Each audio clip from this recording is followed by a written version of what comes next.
Hello summoners and welcome to another ProGuides video. With a highly anticipated feature making its return to League of Legends, it's about time we talked about it. If you don't know, Clash is the in-client tournament that's directly integrated into League of Legends as a gameplay option. While there has been some mishaps in the past, we're hoping that this time around, Clash actually works out. Riot has had a lot of time, so we're rather optimistic and expect the competition to actually go through this time. With that said though, we want to tell you guys about 5 team comps you need to use for Clash. Regardless of what tier your team is in, we've got at least one team composition you and your teammates can use to dominate the Rift. And as always for our question of the day, what's your favorite group of champions to have on your team? I'm all about the classics, so a combination of Misfortune and Amumu always feels like a free win for me because of their insane wombo combos. And if you want to perform well in Clash and in solo queue, then make sure to check out ProGuides.com using the description link below. If you're constantly getting ganked in your lane or demolished, don't worry, we've got you guys covered. ProGuides is the #1 proven way to help you guys get better at League of Legends, whether you're looking for tier lists, champion guides, coaching, or courses from your favorite pro players. ProGuides is where you'll find it. Even players like Nightblue, Bunny Fufu, Double Lift, and Loco Doco support ProGuides, so what are you waiting for? Click the link below, and let's get started with the video.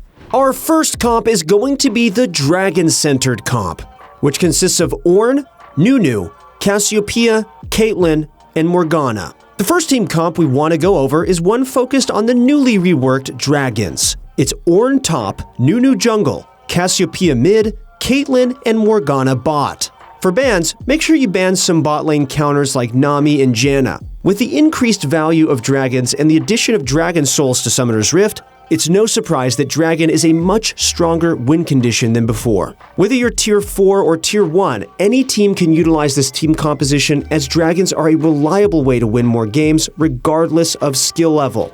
So let's break down the team composition. For the top lane, you're going to want someone who does well isolated. It's pretty much just common sense. If you're focused on the bot side objective, you can't be spending too much time up there. Our suggestion is to run Ornn because he can function without much jungle pressure as he doesn't rely on gold. Since he's a tank, you should be okay going even in lane and knowing that you'll be a great asset to the team later into the game with initiation and utility. Any blind, pickable, or safe laner is a suitable replacement. Just know that your objective is to allow your top laner to function without jungle pressure. For the jungle, you'll want to take Nunu. He's got great scaling and is also one of the best junglers for securing dragons. Nunu provides a lot of control since he's tanky and can push for vision with ease. His Q deals incredible damage so he can secure dragons quickly, and it's much easier for him to win those 50-50 smite duels. Nunu is also a decent ganker, and finally, he's going to be adding some extra crowd control to this team comp. In the mid lane, you'll want someone who scales well, and we suggest Cassiopeia. Cassiopeia adds more crowd control to the team composition and is one of the strongest AP champions in the late game. Since this team comp is rather low in damage, it's essential that you pick a champion who can provide lane pressure and also scales extremely well. Finally, the bread and butter of this team composition is going to be the bot lane. Caitlyn and Morgana act as one of the safest and most oppressive duo lanes in the entire game. Black Shield makes it nearly impossible to hard engage, and Caitlyn can consistently whittle down her opponents. This duo can secure lane priority at nearly all stages of the game and guarantee easy dragon takes in the early game. Towards the later stages of the game, your goal is to force team fights by pressuring Baron and then pulling the trigger with Ornn's ultimate. The combination of Cassiopeia, Nunu, and Caitlyn makes for a very quick take on Baron, so you can also rush it if your opponents are slow to react. Our second comp for Clash is going to be the 1-3-1, which consists of Fiora, Zac, Echo, Misfortune, and Nautilus. Our next team composition revolves heavily around split pushing and 1-3-1ing. It's Fiora top, Zac jungle, Echo mid, and Misfortune and Nautilus down in the bot lane. The objective of this team comp is to constantly pull apart the enemy team. Especially against team compositions that rely on team fighting, you'll find that this comp is extremely oppressive. One important thing to note, though, is that you'll want to ban Kassadin specifically. This team composition is best used by teams in Tier 2 and Tier 1, as it'll be a little bit more difficult to pull off. However, if you're in Tier 3 or 4 and feel confident about your team's synergy, feel free to bust this one out too. Unlike our last team composition, this team comp revolves around the solo lanes. Fiora top is essential to this team composition, but you can substitute any other split-pushing champion if you can't secure her.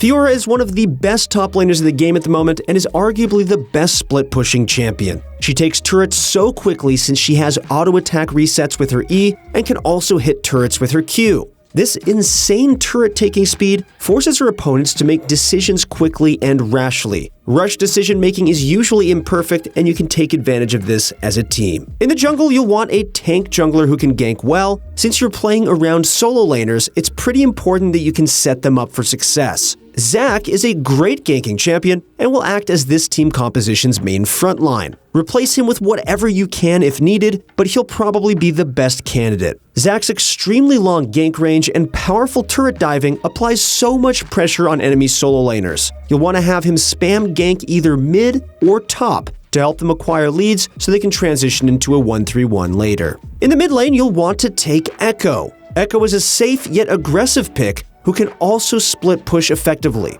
Echo deals a ton of damage as an assassin, so with some assistance from his jungler, he should be able to pick up some easy kills. The reason we suggested banning Kassadin is so that Echo has an easier time split pushing later into the game. He wants an opponent he can apply pressure on, not one that can bully him in a side lane. And down bottom, you can honestly run whoever you want as long as you have plenty of wave clear. Our analysts suggest taking Miss Fortune and Nautilus because of their powerful laning and team fighting. Since this team composition relies heavily on split pushing, you can even send jungle pressure down bottom as long as the two solo laners can stay even in their respective matchups. Alongside Echo, Nautilus, Miss Fortune, and Zac are still excellent team fighters. Although we mentioned this is a 1-3-1 team comp, what we like about it is that it's flexible. You can definitely go for those 5v5s or opt for a 1-4 lane assignment. Our third team comp for Clash is going to be the pick comp, which consists of any split-pushing champion top, Elise, Malzahar, Ashe, and then Thresh. Next up is a team composition that can take advantage of disorganized teams. We heavily suggest this team comp for tier 2, 3, and 4 players. Even though the play is more organized, players still make mistakes. Admittedly, they'll be more subtle. All of these champions, however, have great ways to capitalize on any mistakes that do arise. You'll pick any split-pushing champion in the top lane, Elise jungle, Malzahar mid, and then Ashe and Thresh bottom. Aside from the top laner who's off doing their own thing, all of these champions have the capability to initiate fights or find picks. Play around this and be proactive. For the top laner, their job is simple: apply pressure and force the enemy team into rotating, or instead, continue to take turrets if they ignore you. Elise's job in this team comp is to apply heavy pressure in the early game and transition into a stun bot towards the mid game. Since she's a great ganking champion, Elise is already a potent playmaker. Her teammates can all set up easy ganks for her, making her a jungler who's almost guaranteed to pick up kills with every gank. Malzahar is a great mid lane pickup here because he presses R. That is literally it. Once he hits level 6, it's the freest of ganks for Elise or either of his side lanes if they decide to roam. As the game transitions, he'll look for some more plays, aka press flash and R. Ashe and Thresh bottom lane have a lot of kill pressure and, more importantly, heavy crowd control. They also set up easy ganks for Elise and both act as essential pick makers as the game progresses. What you need to do as this team composition is focus heavily on creating early game leads and focusing on vision denial. Buy control wards, tell your teammates to buy them, and then buy some more. Don't forget a sweeper if you're playing jungle or support as well. Then choke out the enemy team's vision. They have to walk into the fog of war at some point, even if it's to place wards. These are your opportunities to pick them off and then begin pressuring objectives. The main weakness of this team composition is that it doesn't scale very well. It's a team composition that relies on the enemy team making mistakes. But do note that just because it's Clash doesn't mean that the enemy team will play perfectly. Our next team comp is going to be the team fighting comp, which consists of Dr. Mundo, Lee Sin, Malzahar, Ashe or Jinx, and Leona. We've waited a bit before talking about this next team composition, but we're ready to talk about team fighting now. All tiers can use this, as we all know that team fighting is an essential part of any game. The team composition is as follows: Dr. Mundo, Lee Sin, Malzahar, Ashe or Jinx, and Leona. This team composition has plenty of crowd control, great damage output, and a decent amount of engage. The reason why you want to pick Dr. Mundo top is that he's currently a powerful tank. He soaks a ton of damage and deals a ton as well. Whether you want to play around him or not, it doesn't matter as Mundo can do his job with or without jungle pressure. Once the late game comes around, he's going to dive in and wreck the enemy team anyway. Yes, he goes wherever he pleases. Lee Sin here is an optimal choice for this team comp because you want someone aggressive as your jungler. All of these laners can set up ganks for him and provide opportunities to begin snowballing. Especially once Malzahar hits level 6, Lee Sin can pick up free takedowns and start playing very aggressively. In the mid lane, Malzahar presses R. Make sure to give your mid laner words of encouragement, as this may determine whether or not they remain mentally stable. And in the bot lane, you'll want to either take Ashe or Jinx, as both of them act as great team-fighting marksmen. Jinx does deal more damage and is a better offensive option, while Ashe provides some extra crowd control and a little bit more self-peel. When paired with Leona, either of these marksmen can really give their lane opponents a hard time. Their long range and potent all-ins allow them to follow up on any good engages Leona finds. This team wants to scrap pretty much everywhere. Look for aggressive plays and early game skirmishes when they come to you, especially in the bottom side of the map. To find more team fights, you want to focus on forcing your enemies to walk into neutral objectives like Dragon, Rift Herald, and Baron. Do this by, again, utilizing control wards and forcing your enemies into uncertain scenarios.